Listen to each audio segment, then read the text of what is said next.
Our weed of the week is a tough, perennial, noxious weed. It's Leafy Spurge. One of the tough things about leafy spurge is it has rhizomes. So if you see one plant out there and you say, wow, I only have one leafy spurge plant, no problem. I'll just pull that, or I'll just spray that one with a contact killer like 2,4-D.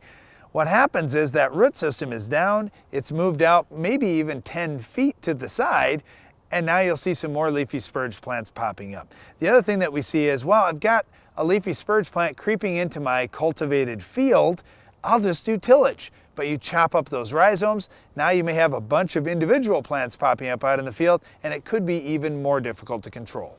Darren mentioned 2,4-D. We would encourage you to use Freelix if you're going to use 2,4-D at all, almost anywhere, because of the very low volatility compared to the old amine and ester products.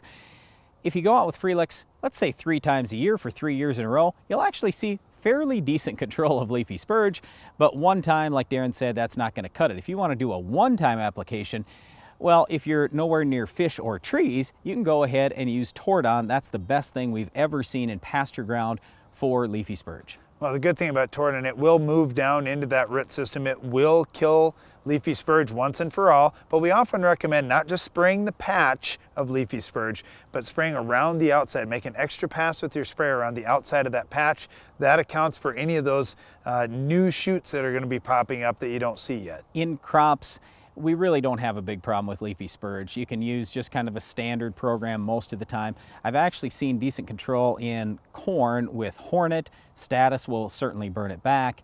If we get over to soybeans, that's where we really like Roundup.